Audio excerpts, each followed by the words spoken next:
speciale elezioni. Interviste e commenti sulle prossime elezioni.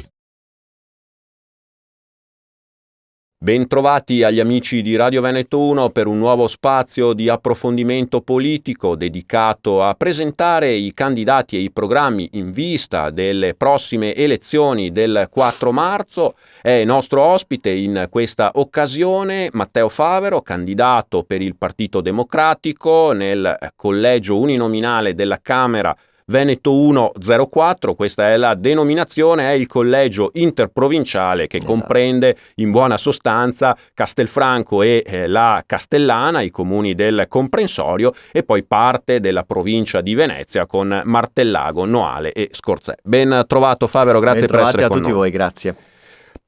Allora, Favero, nella Castellana, in quest'area, nel veneziano, ma poi insomma in tutta la Marca trevigiana, in tutto il Veneto, uno dei settori economici che in questi ultimi anni ha avuto il maggiore sviluppo è quello dell'agricoltura, il settore primario.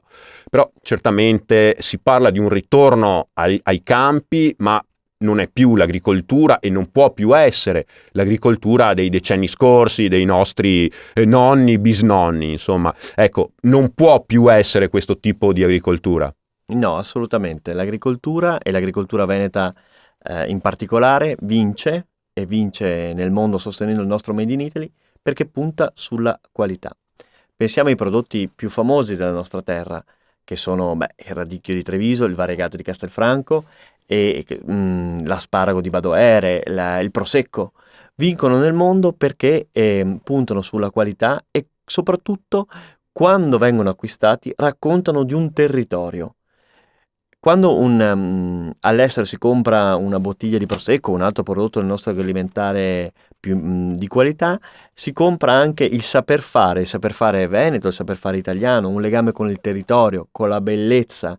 Cioè, dobbiamo immaginarci che quando uno beve un sorso di prosecco, immagina le colline del prosecco, il parco del Sile, il gran lavoro dei nostri agricoltori. E devo dire che questo ritorno e il fatto che l'agricoltura sia resa anche per i nostri per i giovani, per i miei coetanei, uno sbocco lavorativo competitivo importante, è una bellissima notizia, perché questo ci permette di puntare sull'innovazione, su un attaccamento del territorio che è anche un territorio che ha un insieme di valori da conservare. Si parla molto dei veneti, della casa nostra. Ecco, questo è un modo senza paura che guarda al futuro per essere vicino al nostro territorio e anche a conservarlo, perché ovviamente le produzioni dell'agricoltura, dell'agroalimentare di qualità non nascono sul cemento, sull'asfalto, ma nascono sulla nostra terra, e la nostra terra va ovviamente con razionalità preservata e controllata anche dal punto di vista del dissesto idrogeologico. Il Veneto ha avuto dei grossi problemi di dissesto, pensiamo alla recente alluvione, che la nostra regione purtroppo non ha ancora risolto. E che bisogna risolvere. Quindi bisogna intervenire per la sicurezza delle nostre imprese, delle nostre produzioni anche agroalimentari e per la sicurezza di tutti noi. Lei parlava giustamente di agricoltura legata al territorio, certo, anche ai valori, all'identità di quel territorio. Insomma, quando io stappo una bottiglia di prosecco, magari o mangio il radicchio, posso pensare al Giorgione, e non crediamo che questo sia un sogno. Voi avrete visto che non faccio ovviamente pubblicità, ma molte delle nostre aziende agroalimentari che puntano sulla qualità mettono un piccolo codice che con il nostro cellulare ci fa arrivare ad un sito in cui si raccontano le bellezze del nostro territorio. Il nostro è un territorio bello che va valorizzato, che va difeso dalla concorrenza sleale, che va difeso anche da decisioni dell'Unione Europea, che soprattutto penso all'esportazione delle verdure nell'est europeo, in Russia in particolare, hanno trovato dei problemi doganali dovuti al blocco, alla guerra, all'embargo, esatto, che vanno difese, e questo sarà il mio impegno nei confronti dei veneti e degli imprenditori e dei giovani imprenditori che si occupano di agroalimentare. Aggiungo che questa cosa va sui temi dell'embargo. Quando bisogna negoziare, cioè quando io devo negoziare o fare anche un contratto, pensiamo per esempio all'imprenditore che va a fare un contratto per un bene, un servizio.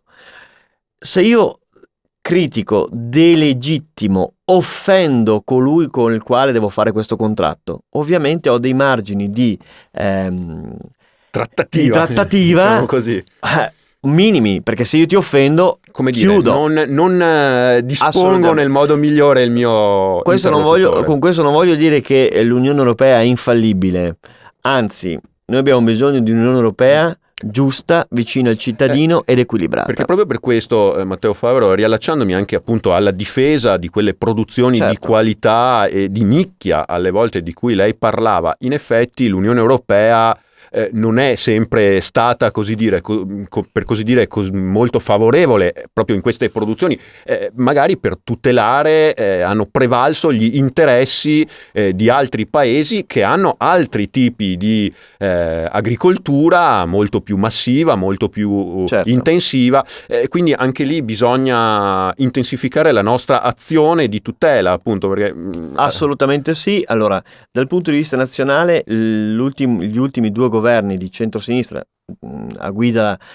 del Partito Democratico hanno fatto molto per l'agricoltura, per avvicinare i giovani all'agricoltura, per difendere con l'etichettatura le produzioni di qualità, perché se io so da dove viene quello che sto mangiando, che è frutto del lavoro delle persone che lo hanno coltivato e portato alle nostre tavole, so anche decidere e so anche pagare il giusto prezzo. E penso al prezzo del latte, che con l'etichettatura di provenienza ha avuto un aumento che rende giustizia al lavoro di chi ha munto quel latte nel nostro territorio. Sappiamo bene che chi si è occupato di latte nel recente passato, penso alla Lega, ha prodotto che cosa? Una bella multa a carico di tutti i cittadini italiani. Quella non è difesa, ma è prendere in giro il cittadino.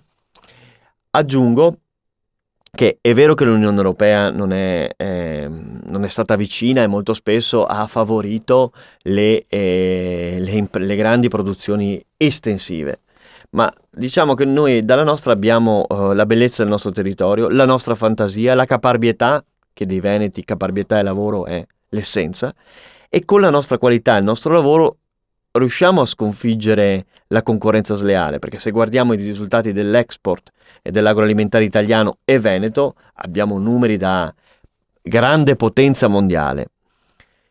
Aggiungo che negli altri paesi si fa più squadra.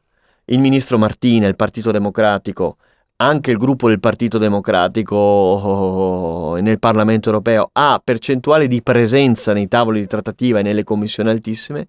Mi pare che Salvini sia uno dei parlamentari europei, quindi pagati dai cittadini italiani, più assente nel Parlamento. Quindi dov'era quando si difendeva la nostra produzione? Questo non accade con gli altri paesi, perché tutti quanti, di qualsiasi provenienza politica, quando un francese deve difendere la produzione dei propri formaggi, c'è.